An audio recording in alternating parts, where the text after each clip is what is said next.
Hello, everyone. Good morning on this Monday morning at 8 a.m.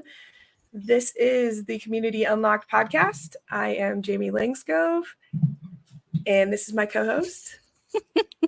I was like, do you want me to jump in? And I'm Laurel Holmes. I'm a colleague of Jamie's and a coach and consultant. So, good morning, everyone. Good morning. I am so excited to have this conversation today. We're going to be talking about dance and community and the different crossovers that we see there. But first, before we jump in, how was your weekend? It was nice, thank you. It was kind of the bookend to a long stretch of visitors we have had. I don't know if I mentioned, but last week my in-laws were in town a good portion of the week, and then my parents came into town. So this is the first morning in many mornings where there haven't been additional folks in our home. So as much as I love family and visitors, I am grateful for just a bit of a break in that realm. So it was a full weekend. Oh, something fun I did do. Scott and I, my husband and I, went to see Trevor Noah in the city. I don't know if y'all How are was fans of that? him. It was so fun. It was fun after once we finally got there because my husband and I were hustling. We had like two kids' basketball games, like an end of year soccer party, and then we had to like jam into the city. Of We course. Right, just all the activities. We park at the garage my husband had like prepaid for because we just didn't know where we were going to be able to park. And we walk the complete opposite direction from where we are supposed to be going for like longer than we should have, let's just say. Oh no. Once we realized the walk to where we were actually trying to go was entirely uphill. I like my shins legitimately hurt this morning. Like I have shin splints because we were hustling to get there on time to meet our friends and all the things. So it was lovely. I was very sweaty and laughed a lot. It was good. Sorry. No, My it's okay. husband came up to deliver me some coffee because he knew that I did not have time to make any this morning. I was very kind. Well, cheers to that. Like sweet husbands. That's Right, really nice. right. So, Yes. he brought my mom and needs some coffee cup. There you go. He even picked one that was like relevant. Appropriate. Appropriate. Yes, appropriate. Okay. Well, That's really sweet. let's get set up for real here. How about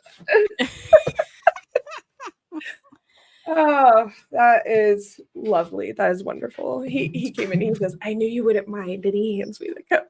That's really sweet. That's really sweet. Well, how are Uh, you? How was your weekend?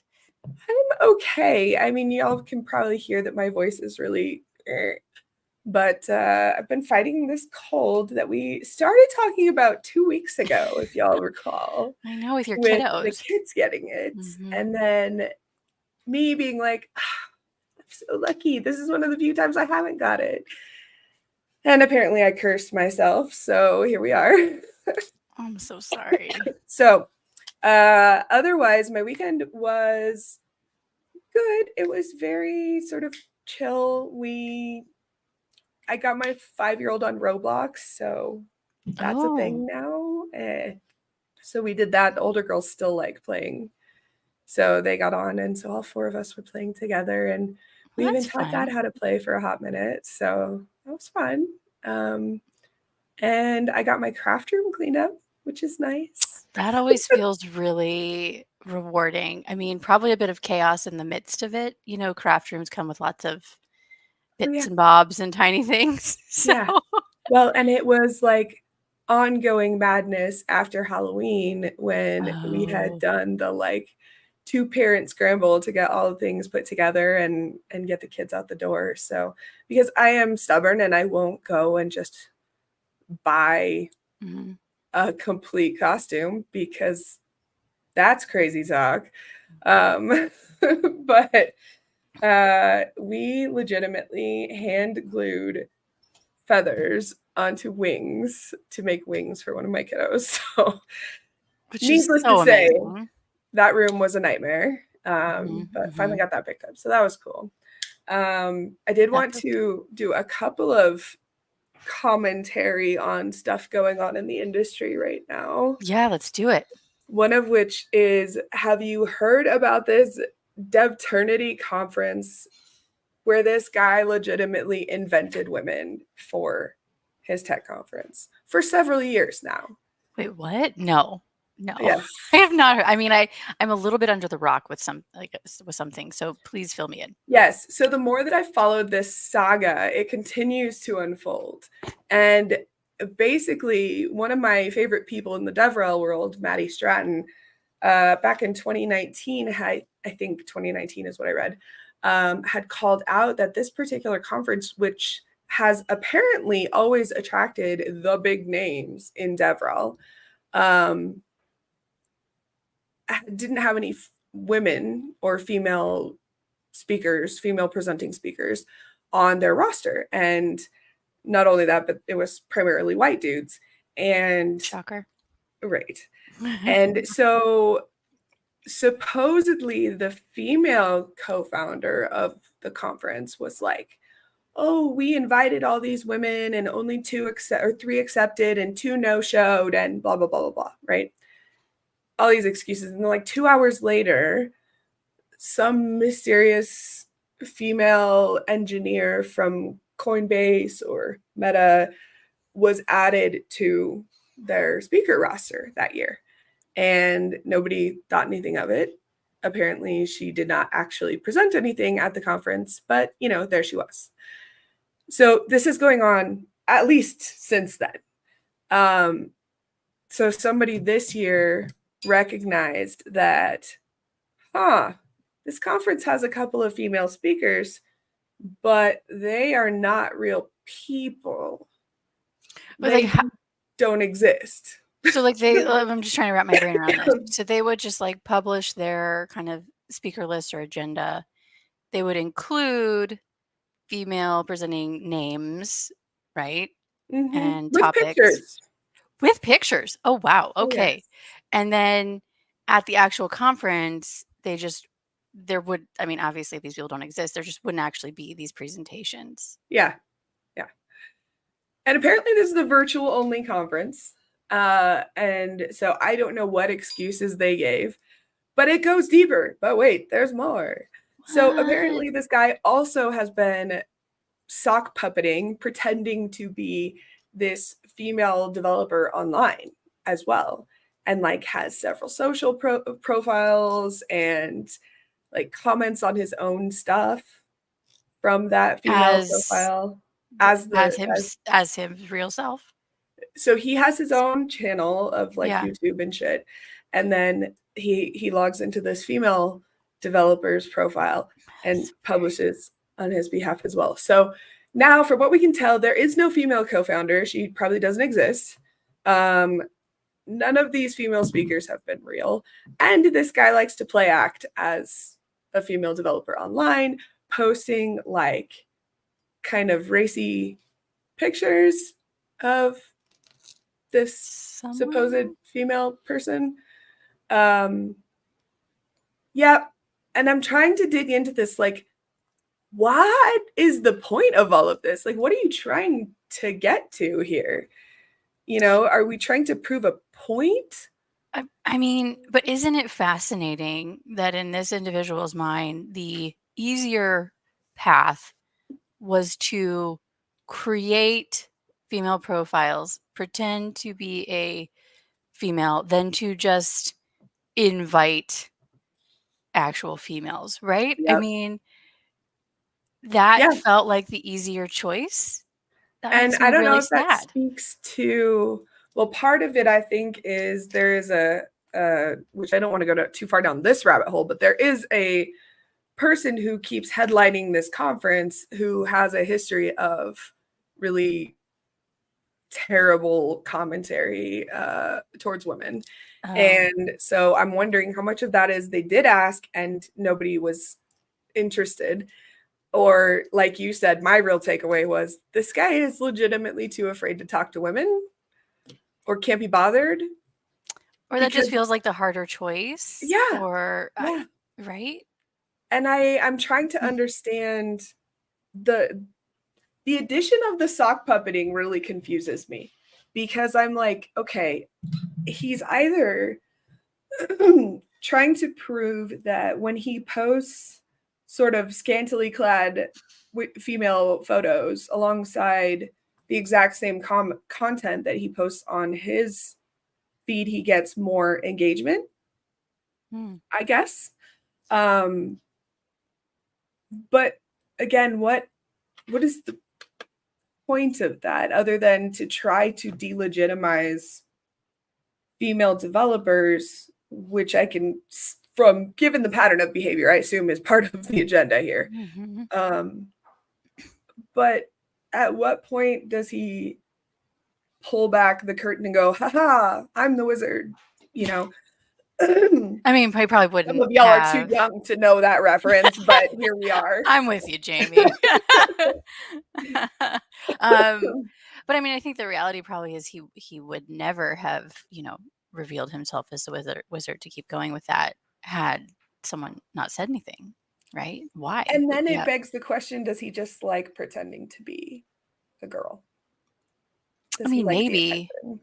I mean, maybe. That feels like a kind of separate thing, right? Like if he Right? does, no judgment, you go do you. But I Right. think the challenge here is kind of the misrepresentation to And an what's the harm? audience and a bit, yeah, exactly. Yeah.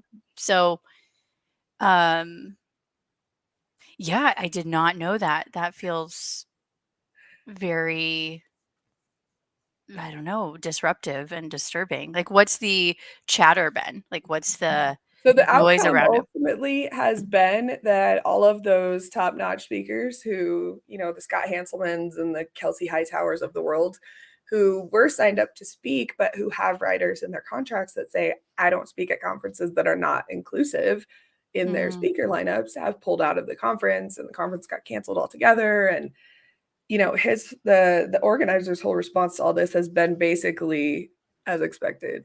Like, well, people clearly just wanted to hurt the conference, and that's why this was all brought to light. Blah, blah. Like, That's the takeaway?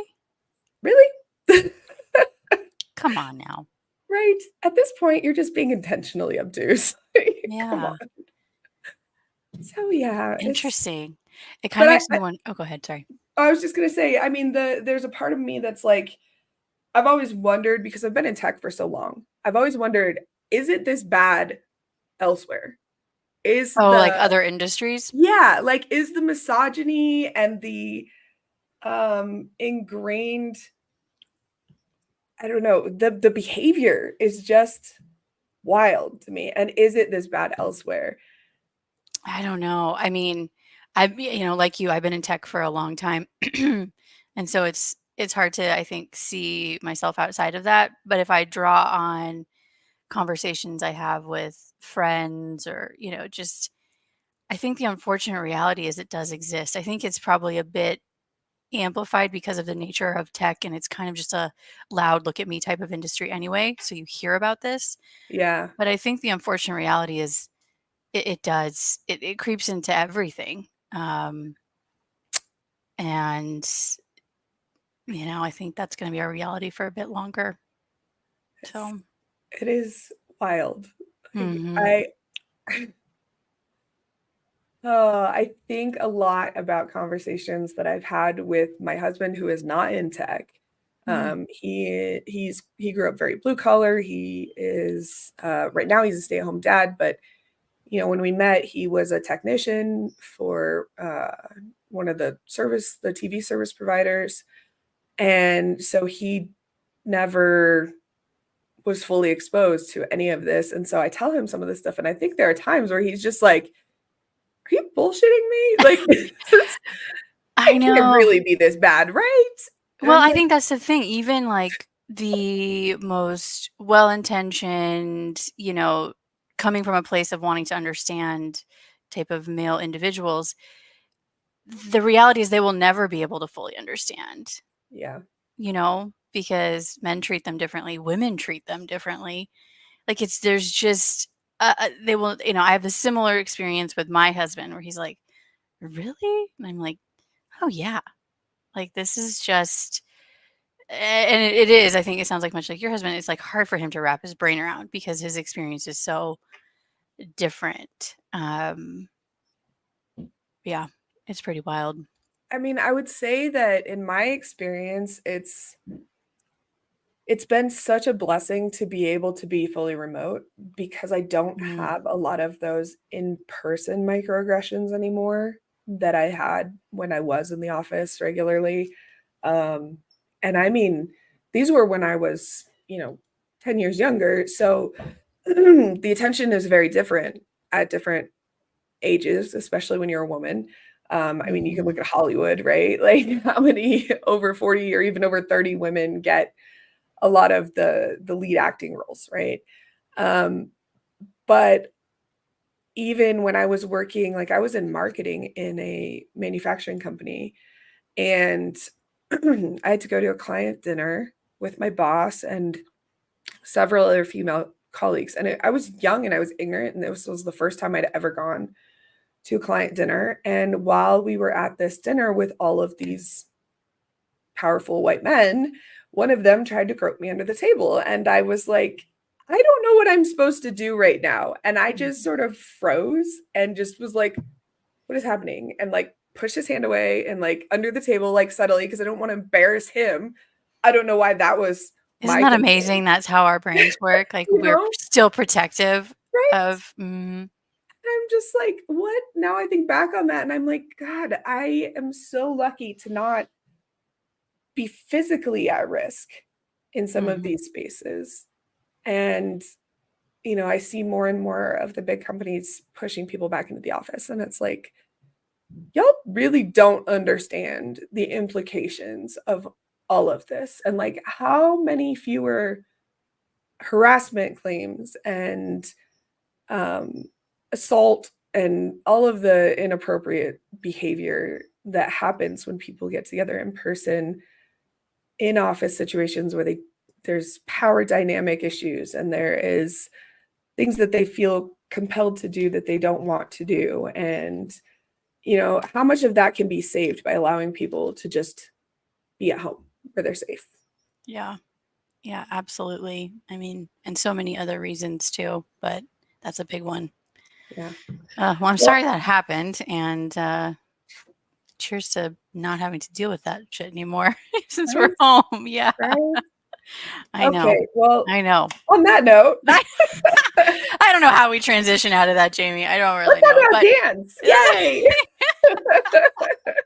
I love it. All Yes, right. let's Well, talk about I want dance. to welcome to the stage my very, very good friend and lovely human, Gigi Graham, who I don't even know how to describe our relationship anymore, other than we first met when I was working at Unusual, and I brought Gigi onto the community team there.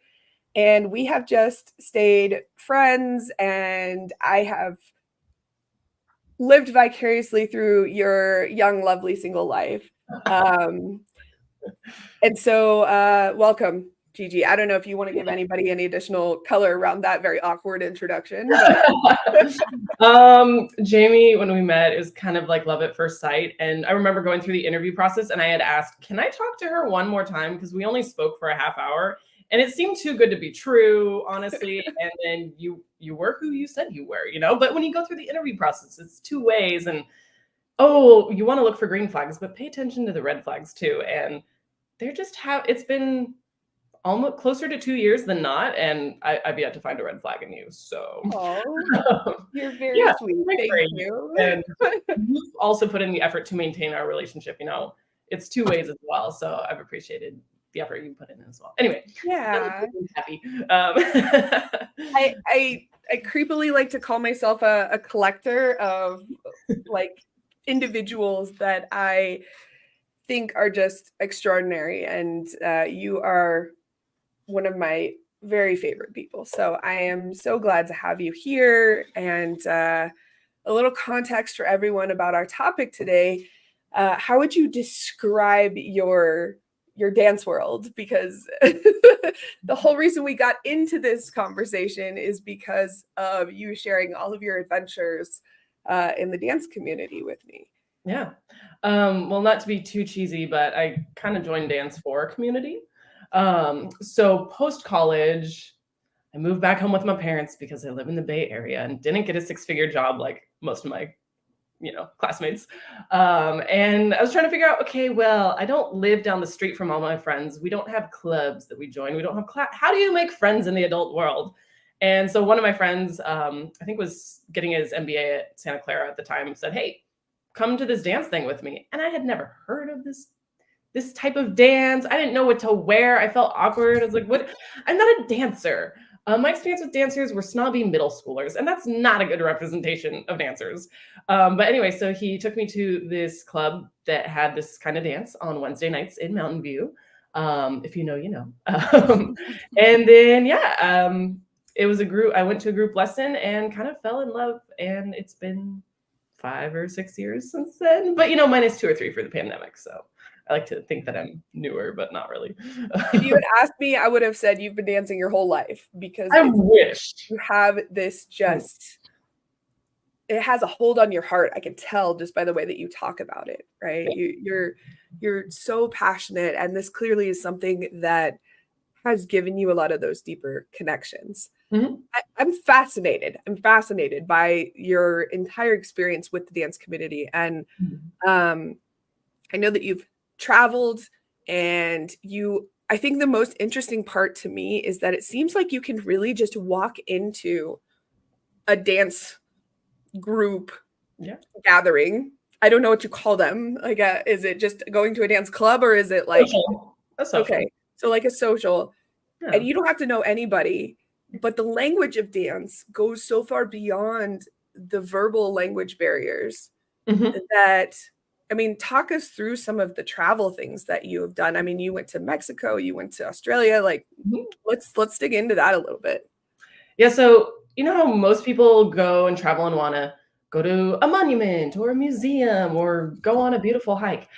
My checklist when I go travel is, okay, where is the dance community? I want to go dance at least once while I'm here. So to date, I've danced in England, Australia, Argentina, Mexico, and obviously here on both coasts. And so the kind of dance I do is called bachata, not to be confused with the drink horchata. And it's really cool because I noticed it in all these different places. They do the same kind of, I guess you could say in community terms, like ritual. And so if you go to a social, they'll have a dance for everybody whose birthday it is that month. And then the birthday people go in the middle, and then people make a circle around them and then pop in and out. So you get to dance with, 8 or 10 people. And then you have people recording, going around in circles for the cool angles. And that's pretty much everywhere that I've gone. So yeah, I feel very comfortable. Recently, I was in New York and walked into a club by myself, but didn't know anyone, didn't recognize anyone. I was fully out of my circle of friends and felt very comfortable. I knew a lot of the songs. I knew the moves. Yeah, it was great. That's so extraordinary. I mean, as a community builder, I think especially as people working in the online community building world, we really get stuck thinking beyond platform and this sort of plug and play model of what a community is. And I think this is why I'm so fascinated with the dance community, because it's really something that there's no central organizer who organizes this across the world. Yeah. Right. And like you said, they have shared rituals, but they're shared as a culture, not as a set of rules or as a guideline. Right. Mm-hmm. And so, I mean, I really want to understand more about do you bring anything new with you when you go to a club that you're like, oh, we did this at a place that was really cool. This is something we should try. To that extent, I haven't. I think that would be more, you have to know the people putting the event together, things like that. So it's kind of more you'd want to do that in advance. Yeah. But I mean, I could do that, I guess, in theory, in the Bay Area, because I know like the main dance instructors in San Francisco. I know a few in East Bay. Actually, okay, now that I'm thinking aloud, I took a series in Berkeley, and I took it mostly because one of my friends was teaching it and I wanted to learn from him. And anyway, they had asked, okay, is there anything we should know before starting the series? And so I filled out the form and said, hey, I would love it if we could focus on safety, because a common mistake with early early stage dancers, beginner dancers, is that they saw something cool on YouTube and they want to copy that. And that involves like flicking your hair and giving the follow whiplash. And that's not cool. And you can do those moves well, but the people they see doing it are professionals. And so their partner doesn't have whiplash the next day. And so I just asked, hey, when you do this series, could you focus on that? And like, to your point before I joined, talking about consent and things like that. And they actually emphasized it in, I think it was an 8-week series that I took.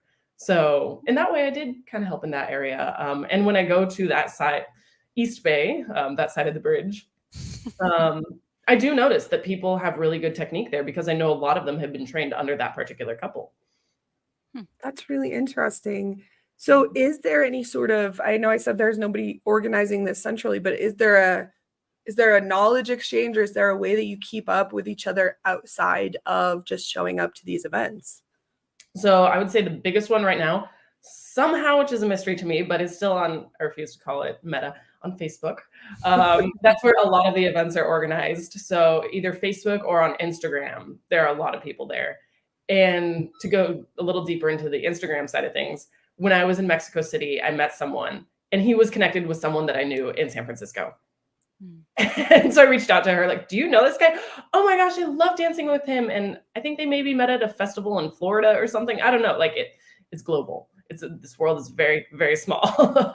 That's wild. So, how do you find the people who are into your particular type of dance? And is it primarily just bachata, or is it,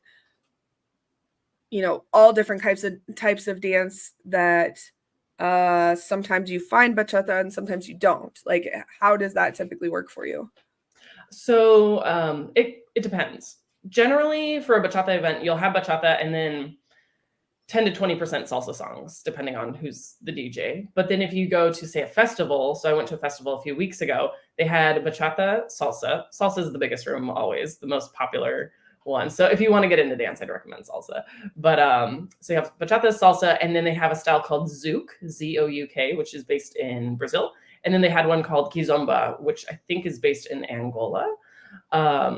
And kizomba's a little slower. So towards the end of the night, it's like, oh, I'm just gonna do the one with the least amount of cardio. I'm gonna jump over there. So it really depends on the event. And what I do like about bachata events is that there is a dance class at the beginning. So if you're a brand new person and you feel awkward and you need that liquid courage, you can go to the class. And you have a whole mix of people when it's their first day, or they just like taking classes and staying up to date and learning from people. So there's always opportunities to learn. Whereas with other dances, I don't know as much, so I can't speak to it. But I know for at least bachata, I've yet to see an event where it's purely a social with no class at the beginning. That's extraordinary. I love that. And that really goes to that shared language, right? Mm-hmm. Like, we are going to give you the baseline of what you need to be able to interact with this community in the shared language so that you feel more comfortable, you feel more at home. Mm-hmm. I love that. Laura, do you have anything you want to jump in on? Yes, and Gigi, did you want to finish? Sorry. No, it's okay. I know. Thank you. There's one more memory that I had. I was in Sweden and took a kizomba class and was connected somehow to my friend's landlord who also danced it. He spoke French. I spoke English. The class was not in English. I didn't want them to switch over to English just for me. But it was fine. You just look at what they're doing and you copy what they're doing. And we had a blast, even though we could barely understand each other. Love that. I love that. Go ahead, Laura. No, this has been fascinating to me, and I love this. So thank you for joining us, Gigi. I was going to ask, you mentioned these platforms you use that other people are using for the events and stuff. Do you find that when you met like this individual or that woman who knew the guy you knew, I'm not explaining this well, but like, do you end up staying connected with these individuals, right? Does your community grow kind of naturally as you attend these events and meet folks, even if you didn't know anyone when you started? Definitely, but that's just personal for me. Okay. I like to call myself a professional extrovert. And so if you were a good dancer and I enjoyed your company, then I'll probably ask to add you on Instagram. If it was kind of a mediocre dance and whatever, then maybe it's not worth staying connected. And oftentimes I'll social dance with someone and later find out that they're an instructor. And then I realize, that's why you were such a good dancer. I'm glad I didn't know before, because then I would be nervous to dance with you. So Yeah. yeah, So but there is an element of a relationship that continues when you choose yes. beyond the events themselves. But Uh, especially if you stay in, like, say, the Bay Area, not traveling around a bunch, you'll see familiar faces, and then you'll realize, oh, so and so's having a birthday. Are you going to that? Like, I know we have a lot of mutuals, so you yeah. have conversations that start to take you off the dance floor. Oh, interesting. And then, it sounds like you obviously are very passionate and love dance. Mhm. But what keeps you engaged and coming back? Like, what continues to be new and interesting that you're like, yes, I want to keep doing this? Being inspired by my friends, because I know that they have put in more hours to practice, and I Hmm. could be as good as them if I put in a similar amount of hours, but I just Yeah, haven't. And yeah, just the ability to continue to connect as well. And it is technically exercise, but you don't realize you're exercising because it's the best kind. It's the best um kind. yeah, it's not, no hate to track, but running on two lanes and you just see those two lanes the whole time. It's it's honestly a get out of jail free card, because you get to be Mm, a kid again. When you're talking to these people, it's not, "Hi, I'm so and so. Nice to meet you. What do you do for work?" mm. It's, "Hey, when did you get into dance? Do you do any other kinds of dance?" If I dance with a ballroom dancer, I know immediately because their posture is very up here. Mhm. So then you ask about that, or, where did you learn? And so I say it's get out of jail free, not that adulthood's jail, but you know, you just get to know people for who they are as people. And you kind of, we try and put people in buckets, but here it's just, Sure. oh, are you a good dancer or not? And even if you're not a good dancer, you can tell if someone's passionate and if they're going to get good really quickly. Or if they're like me and they kind of coast and slowly go uphill. But I've seen people who started dancing after me get way better than me way faster, just Mhm. because of the time they put in. So, I yeah. love that. So it sounds like the connection Mhm. to people, which I think is such a powerful force in the world. I Mhm. think we're all craving that a bit, and you seem to have found it through dance, which is Mhm. beautiful. Mhm. Um, The and exercise. it's yeah, the exercise of yes, definitely. But it seems like even though dance is always the center of it, it's always a very different experience because you're with different people, you're forging different connections, you are, Mhm. you know, moving your body in a way that is different than the last time, Exactly. you moved your body.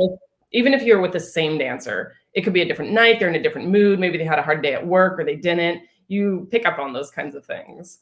Um, and to answer your question earlier, kind of to give an example, this weekend I went to a clothing swap, and I think Hmm, 14 of us who were or are on a dance team that I had joined, I'm no longer on, but 14 of us showed up, that's ages awesome.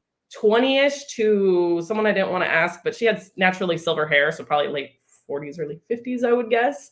I got this scarf from there, and we had like bachata music playing on in the background, but it was just we wanted to swap clothes, and we had a pile for costumes because we're dancers. Yeah, So and dance shoes and things like that.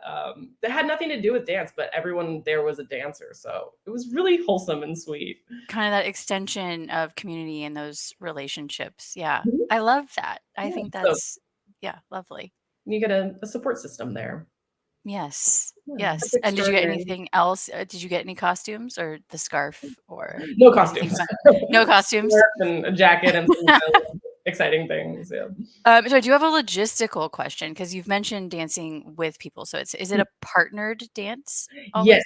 I should have started with that, No, yes. that's okay. I think I kind of logically got there with you, but like how does so that's a whole other element to kind of connection and relationship and engagement because you Mhm. mentioned you go to places by yourself. So like how do you just like do people just like walk up to you? Do you just walk up to stuff? Like logistically, Yeah. how does that unfold?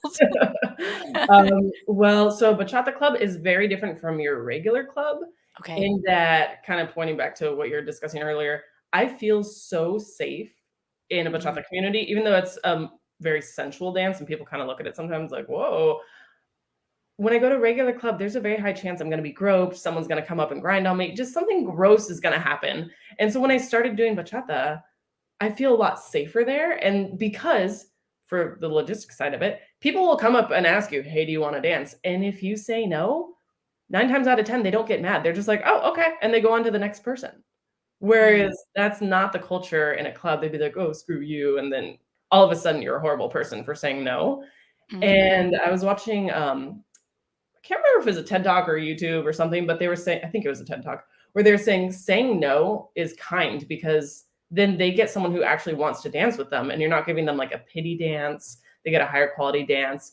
And saying no may have nothing to do with the other person. It may just be that you've been dancing 8 songs in a row and you need to sit down. You need to get water. You're like sweaty and you want to like cool off and go outside. So sometimes people come up and ask me, but generally if I see a friend that I know is really good, I want to grab them before, their list for the night builds up. So it goes both ways. I can ask people, other people can ask me. You have leads and follows, and then anybody can be a lead. Anyone can be a follow. Generally women are follows, generally men are leads, but that mixes up once in a while. So anyone can ask anyone really. I'll go out of my way if I see someone at a bar just kind of nervously there. I'm like, okay, you paid to get in here. Are you going to dance? And then I'll ask them and then they say, oh, no. I'm a new dancer. Like, I don't know how to do this. I'm like, that's fine. I'll go teach you the 4 basic steps. And then I get them out there. And then sometimes I see them dancing with someone else later on in the night. I'm like, unlocked. You just need one person to kind of pull it out of you. Yeah. Or I'll say, hey, I know this friend's one of my friends, I know he's a really good teacher, so I always shove the beginners on him, like, oh, go talk to that guy over there. He's really good. Or even just pointing out, watch these people. They're good dancers. And instructors will dance with people who it's their first day. It's a really open community. So to answer your question, anyone can ask anyone. I love that. And I love what you're talking about there of, you going and asking the person who's clearly nervous or new. I wish that sort of mentality extended in the world. We need more of that, especially we think of, tech or professional environments. There's often everyone's kind of so guarded and doesn't want to give any sort of indication that they don't know what they're doing. And I think that often creates these cultures that are more like the traditional club and there's more ego and, it's your fault you didn't say yes to dance with me. Like, it's like a project or I don't know. I wish there were more of that because it sounds like the bachata community so obviously benefits from it. You feel safe, new people are included. And I think that's such a great example for how many of us could extend that into, just our day to day, just to not allow so much of our ego to prevent us from helping someone who could use a little bit of a hand. So, well, and I think I love that you honed in on that because that was something that I'm having like literal chemistry moments in my brain right now where it's like, oh yeah, this is just like that. And this is just like that other thing. This is why I was so excited to talk dance. First of all, when I proposed this topic to Gigi, she was like, I'm sorry, you want me to talk about what now? And I was like, no, it's there. Just let me walk through it. But I love that Laura, that you honed in on that sort of onboarding buddy concept. Yes. Yeah, maybe that's why. Right? Because my this brain. is something we've been talking about with clients also is how do you make the onboarding experience more successful for people? And this is something that I know a lot of companies like MongoDB does this. And I think a lot of companies do this where you have a new hire buddy, right? You have somebody who is kind of your go-to. They welcome you. They show you where the bathroom is. They, walk you through all of the sort of unspoken cultural expectations and norms within the office. And I think that from a community perspective, we need to get better about doing that as well. To your point, Gigi, that it unlocks that person's willingness to engage. And we get a lot of questions on the community side about lurkers and, what's the value of a lurker versus somebody who's really engaged and creating content. And at the end of the day, if people are getting stuck in that phase of their onboarding into your community, then you need to do something to unlock their ability to move forward. And so I think that's amazing. And also that your tagline is completely on point, that you are a professional extrovert. And I was kind of laughing to myself, Laura, when you asked that question, because I was like, oh, I can totally see Gigi just walking up to somebody who clearly looks lost and uncomfortable in their own skin and being like, hi, are you good? Can I help? Let's go dance. You know, and so I'm glad to hear that that is normalized, but also, Gigi, you had mentioned to me a while back that there is sort of a reinforcement element too. Like if somebody is behaving badly within that environment, that the rest of the community will reinforce those elements. Can you speak to that a little bit? Yeah. This happened this past Tuesday, actually. One of my girlfriends popped up and said, don't dance with that guy. You know, he's just jerking you around and you're going to be injured if you dance with this guy, most likely. So because it's a key thing about bachata is that it's a small community, which I think is why we kind of do this onboarding, come to our class situation.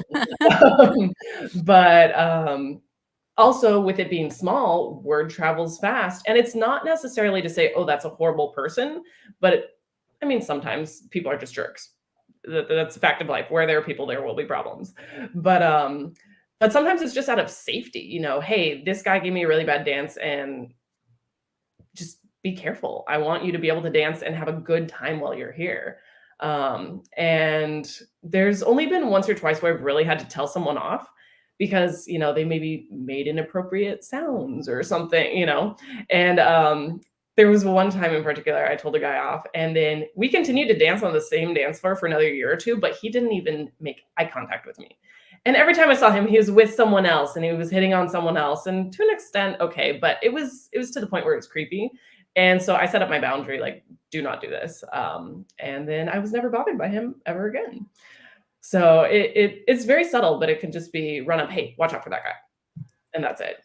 And I think that's an important element of that community and of any community, you know, establishing that even just the psychological safety to say, no, that's not appropriate. No, this is my boundary, right? And to know that that is going to be a protected action on your part, I think is a really critical element there too.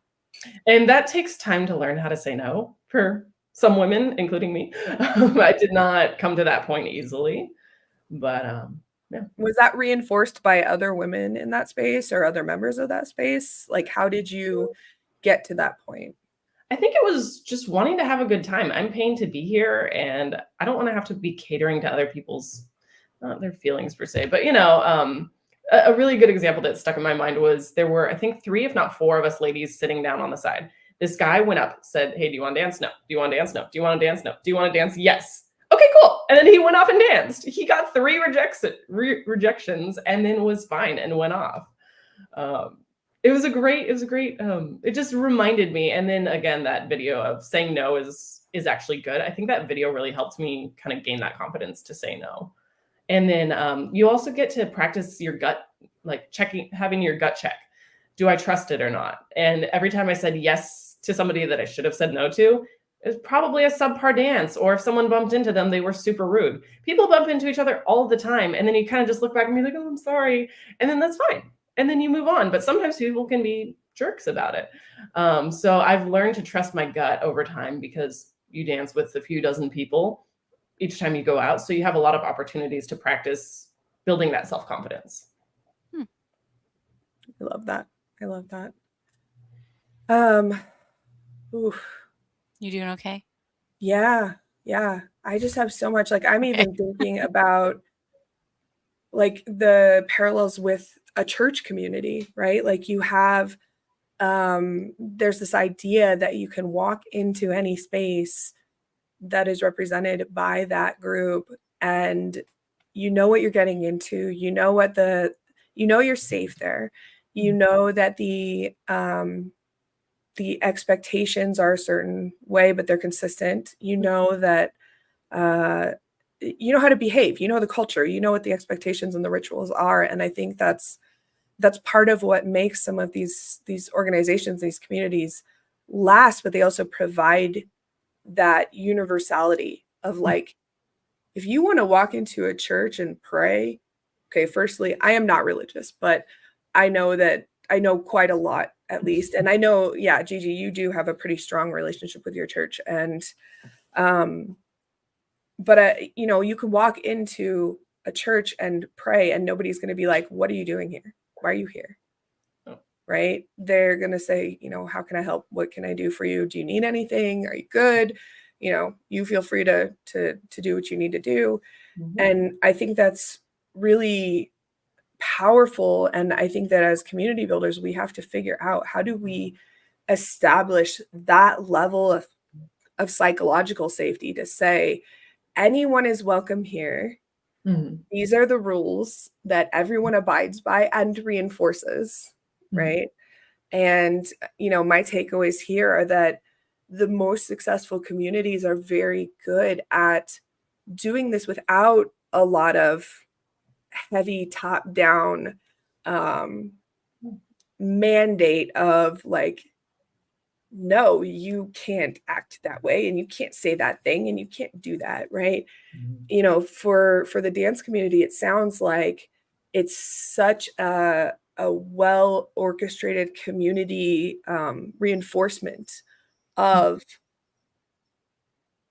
the expectations for behavior and the rituals, such that new people can come in and go, I have no idea what I'm doing, and the rest of the community will be like, that's okay, let's do it anyway, right?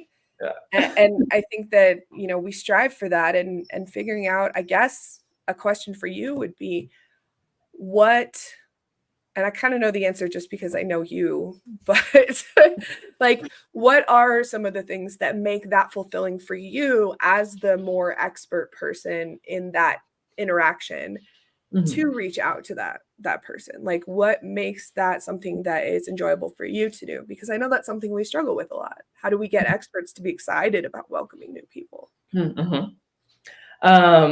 If we go kind of the therapy route, in middle school, I had a group of girlfriends, and I was kind of the one that was just on the side.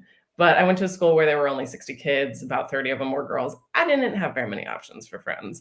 And so I often felt kind of like the odd one out. And it was also middle school, so that's just kind of a crappy phase in your life anyway.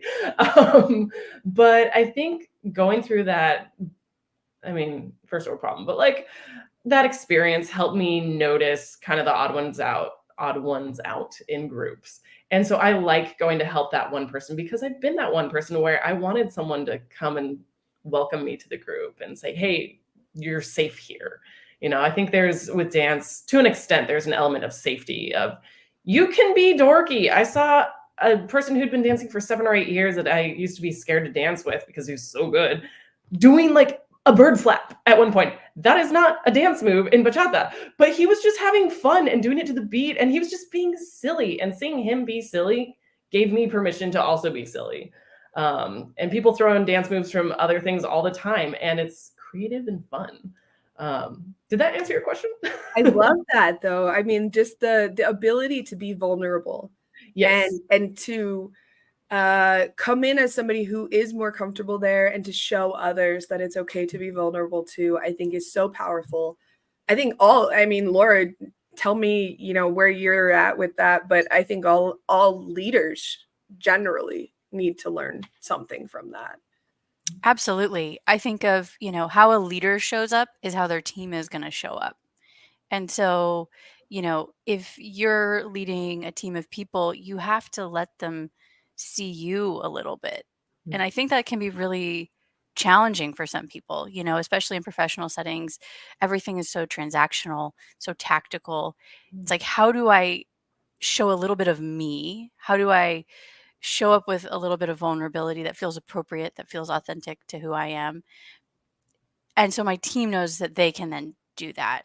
And that can take time. I had a manager on my team who that felt very unnatural. It was like we jump in, we chat, we do the things, bada bing, bada boom.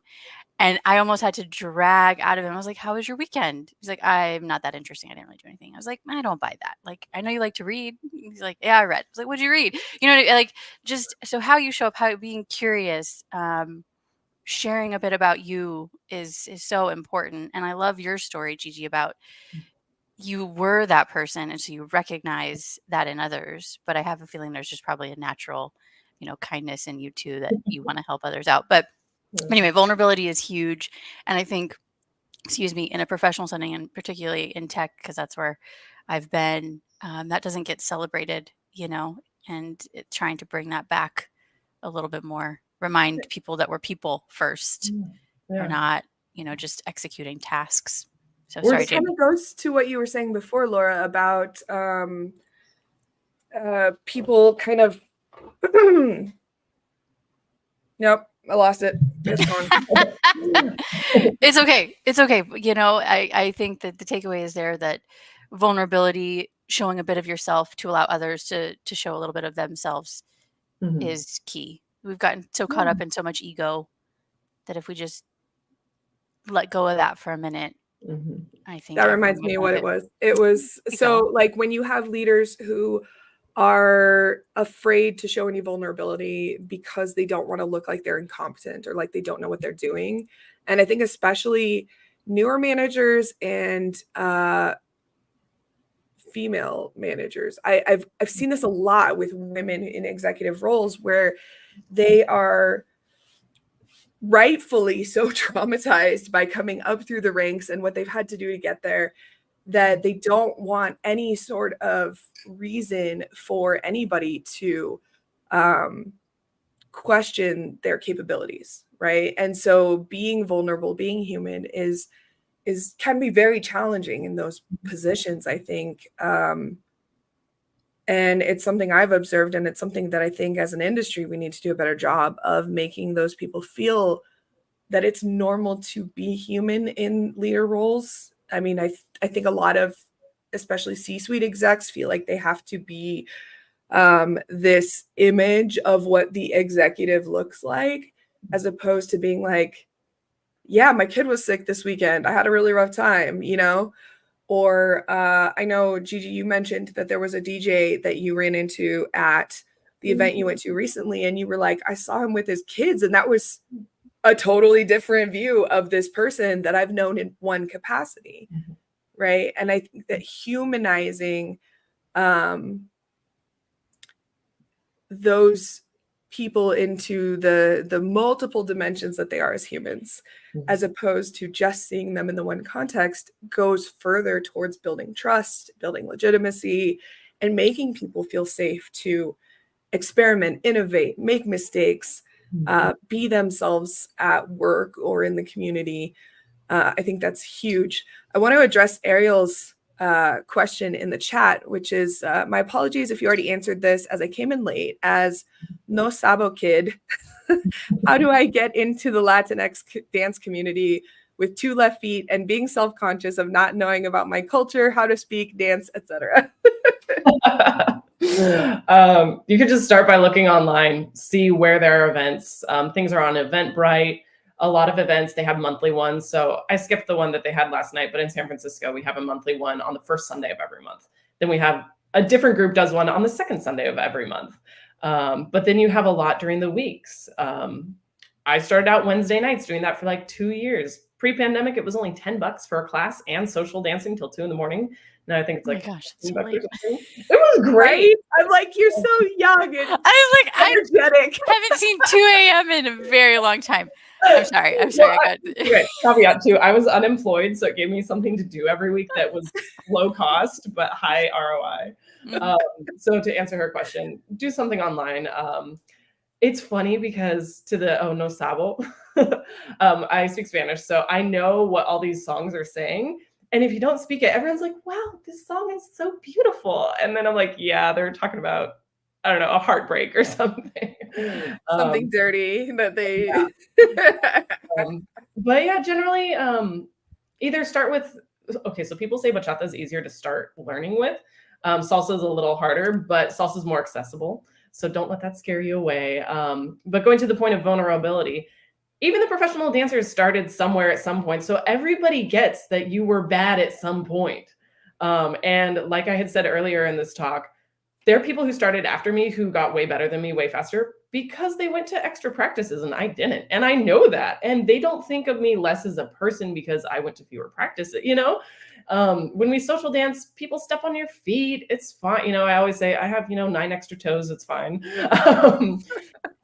People are always trying new moves. I have leads try crazy combos and I'm like, my arms don't pretzel in that direction, but it's fine. It takes a while to maybe build up that confidence, but you just kind of stop caring what others think, because there's not a spotlight on you on the dance floor. Or if you're in a class, if they rotate and you're so nervous because you're in the front row and there's the mirror there and you see yourself, no one's looking at you as much as you're looking at you. And if you're not ready to go out in the real world, just take an online class or look something up on YouTube. You can start a series there. Different people I know are starting online series, so you can learn there too. Yeah, and it That's kind of, amazing. sorry, I was just I know we're kind of running on time, but it reminds me, I know I've talked a little bit about pottery here, and this reminds me of when I shared that I was starting pottery and I was really bad at it. And I have the type of personality where I don't like to be bad at new things. I'm not challenged by that. I'm like, "Ugh, I'm not going to do that." Yeah. So it's kind of that mentality of being brave enough to be bad at something new, which I know it was not easy for me, but now having gone through my experience with pottery, like, I love it, and I had to get over that hurdle of being bad. So, Gigi, your point about just, like, look it up, try, Ariel getting out into the community, Yeah. being like, "Okay, I got 2 left feet, and I'm just gonna show up anyway, Yeah. and I'm gonna have fun, and I'm gonna try, and I'm gonna be brave at being, to be bad, Yeah. at something." Yeah. So, it's a very freeing feeling, at least it was for me. I think I limited myself in a lot of ways by not being okay with being bad at something. And I think, if more of us were comfortable to find communities or seek them out, Mhm. where we knew we weren't great and Mhm. had people like you who are welcoming, I think we'd all be better for it. So, Yeah. I mean, an example on my end, I was on a dance team for probably a year, finally took a private lesson. I rarely did because they were expensive, but I show up and I was like, okay, what are we going to learn? Or the instructor had asked, what do you want to learn? I said, what do you think I need to work on? Immediately, without even thinking, she said, you need to work on spins. One of the most basic moves ever. I was like, oh, okay. But she knew that. But she wasn't judgy or anything. Just, hey, I want to help you get better is kind of the group mentality that people have. And you're not getting graded on this. You're not going to be tested. Your income doesn't depend on how good of a dancer you are. But dance helps build your confidence. So then you can go off to other areas in life and be a little less scared to try out things, I'd like to think. Because you're like, I messed up. The world kept spinning. It's fine. I'm going to exactly. do better next time. When I worked with Jamie, she was a great boss because if I made a mistake, it wasn't, what did you do wrong? Which is what a lot of bosses do. It was, first, did I give you the wrong instructions or not enough instructions? Second, is this a repeatable mistake? If so, how can we prevent that from happening again? And then step 3 was, what did you do wrong? And we never got to step 3. We never got to step 3. She was an incredible person to work with. So anyway, yeah. Oh, that's Gotta, very sweet. Thank you. On that note, so we're going to wrap it up here. Thank you so much, Gigi, for coming. This has been so much fun, and I continue to be inspired by your wild dance life. Please, everyone, join us next week for our conversation with Nicole Hartwig Landau, who is the head of community at Dreamers and Doers, and we're going to talk a little bit about professional organizations and communities. And otherwise, have a great week. And thanks so much for tuning in. We'll talk to you soon. thank Bye. you. Bye.